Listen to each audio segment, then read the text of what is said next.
सांचे दरबार की जय। बोलो श्री नंगली निवासी भगवान की जय। बोलो श्री परमहंस दयाल महाराज की जय।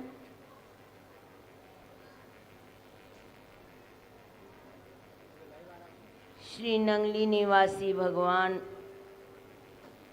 जो यहाँ आकर हरिहर बाबा के नाम से प्रसिद्ध हो गए, इतना तप किया कि कण कण से हरिहर की आवाज आनी प्रारंभ हो गई।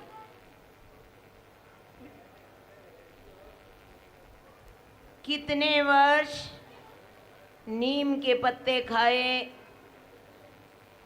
अपने तन की सुधि में न रखकर कहीं भूख लगती, कितने कितने दिन बाद किसी दरवाजे के आगे रुक जाना, यदि दरवाज़ा खुल गया तो ले लेना, नहीं तो उन्होंने पीछे पीछे दौड़ते रहना। एक पति पत्नी बड़े प्रेम से श्री गुरु महाराज जी को अन्नदान करने के लिए, सेवा के लिए उपस्थित होते। श्री गुरु महाराज जी जब वहाँ रुके तो उनको कमल ककड़ी बहुत अच्छी लगती थी। उन्होंने कहा कि आज आपके लिए कमल ककड़ी बना रखी है। हम श्री गुरु महाराज जी के सेवक हैं, हम कितनी आज्ञा पर चलते हैं। आज उन्होंने इतना घोर तप करके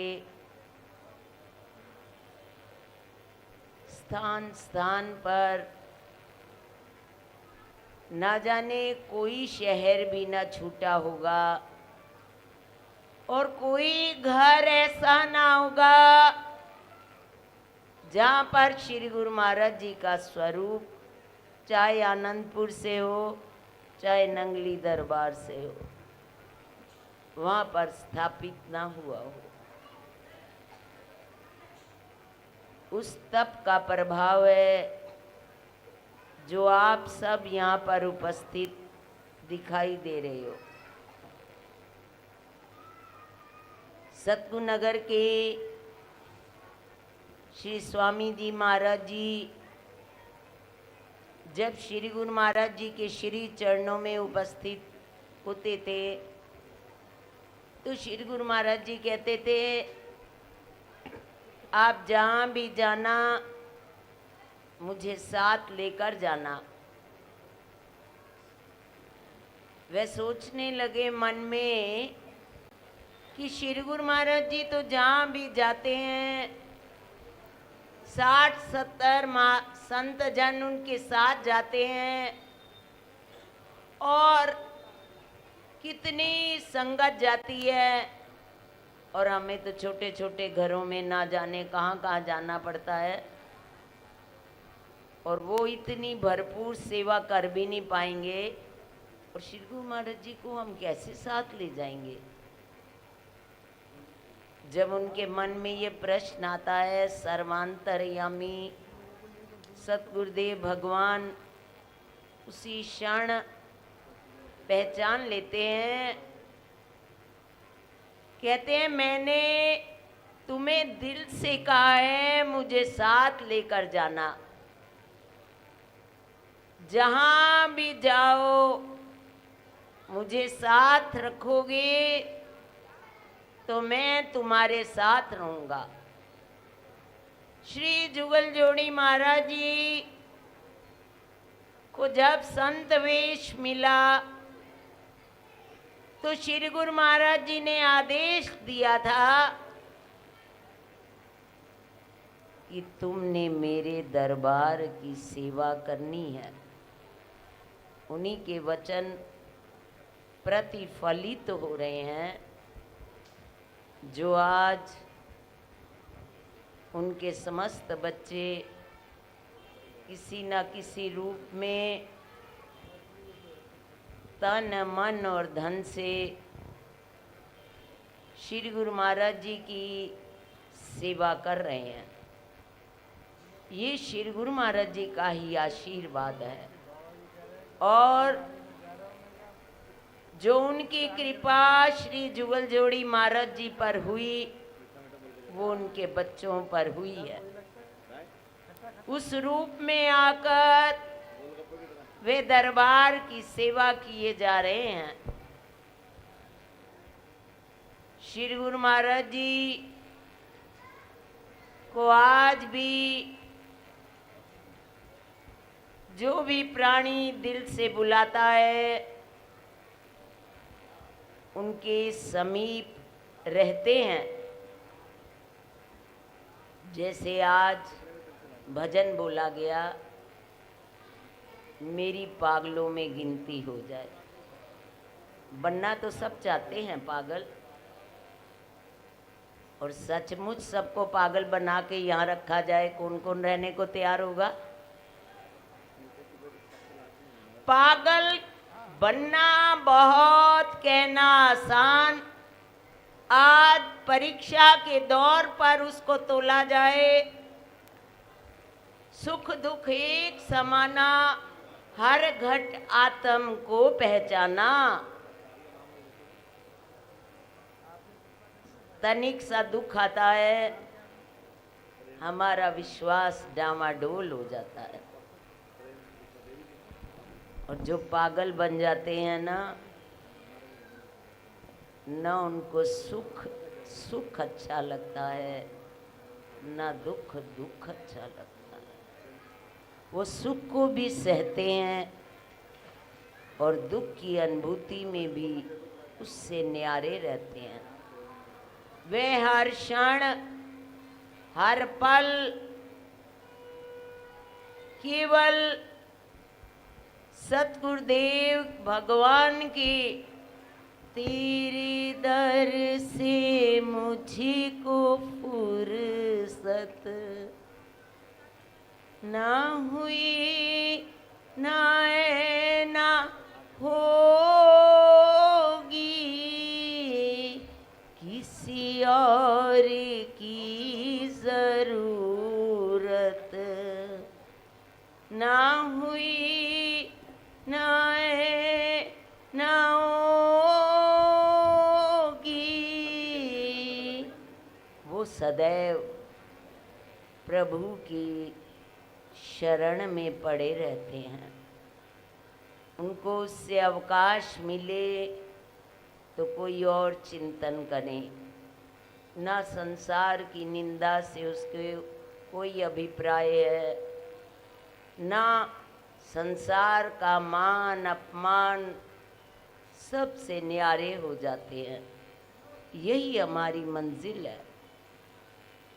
जैसे एक राजा संत से गुरु बनाना चाहता था और उनको प्रहरी को कहता है कि इनको इतने आदर मान से भीतर लाया जाए कि ऐसा राजा का भी मान ना हो। और वह बड़े आदर सत्कार से ड्योढ़ी तक लाते हैं और कहते हैं उसको वापिस बहुत निरादर अपमान से, ऐसा अपमान किसी का ना हो, उतने अपमान से इसको वापिस किया जाए। और एक बार नहीं 100 बार वह अंदर गया मान सहित, 100 बार वह बाहर आया अपमान सहित, परंतु न्यारा रहा। तो राजा उनके श्री चरणों में आकर झुक गए, प्रणाम कर दिया कहते हैं इतनी उच्च स्थिति में आप कैसे पहुंच गए? कहने लगे ये शरीर नाशवान है, शरीर हमारा सबसे बड़ा शत्रु है, जो हमें अपने में, हम कभी जानते ही नहीं हम आत्मा है, इस शरीर में ही कहते तो हैं ना, बहुत कठिन है। और इस मान और अपमान, सुख दुख के दायरे को सहकर उस लक्ष्य तक पहुंचना बहुत कठिन। एक बार की बात है, स्वामी ब्रह्मानंद जी हमेशा कहा करते थे, जब हम नंगली में पहुंचते थे, कहते हैं जो यहाँ की मार सह गया ना, वो पक्का हो गया, और जो गुरु दरबार की मार को मार नहीं समझता, प्यार को प्यार नहीं समझता, केवल उस अपने प्रीतम के साथ जुड़ा रहता है, मीरा बनना, भिलनी बनना, राधा बनना, और कहना बहुत सरल, और उन जैसी परिस्थितियों से गुजरकर विष को अमृत समझना। विष पी रहा है, परंतु विष पीते हुए मीरा अमृत समझ रही है। राधा सदैव वियोग में अपने जीवन को बिताया, प्रहलाद पहाड़ों पर गिराया गया, कितनी कितनी कठिन परिस्थितियों में उसको डाला गया, परंतु डामाडोल ना हुआ। पागल आज सबने कहा है ना, और इस पागल की परीक्षा में कौन कौन उत्तीर्ण होगा? यतता नाम सहस्राणाम कश्चित यतति सिद्धये, और सहस्राणाम कश्चित माम वेत्ति तत्वतः। लाखों में से कोई सहस्र मेरी ओर चलते हैं, और उन सहस्रों में से कोई एक मुझे प्राप्त होता है, सारे नहीं प्राप्त होते। प्रभु के लिए सेवा, सिमरण, त्याग, परोपकार, दया, क्षमा, संतोष, धैर्य, सहिष्णुता, प्रेम, वैराग्य, इन भावों को जो श्री गुरु महाराज जी ने धारण किए, वही हकदार है। पागल उतर जाएगा, इसका कोई भरोसा नहीं। इस नशा को जीवंत करके हमने जाना है, इस लक्ष्य तक हमें पहुंचना है। और परोपकार, सबसे बड़ा पाप क्या है? पर पीड़नम। और सबसे बड़ा पुण्य क्या है? परोपकार आए, किसी के काम जो आए उसे इंसान कहते हैं। पराया दर्द जो अपनाए उसे इंसान कहते हैं। जो इस सीढ़ी पर चढ़ जाता है, बस वही प्रभु का प्यारा है, वही श्री गुरु महाराज जी के श्री वचनों पर चलने के लिए तत्पर है। बोलो जयकारा बोल मेरे श्री गुरु महाराज की जय। बोलिए साचे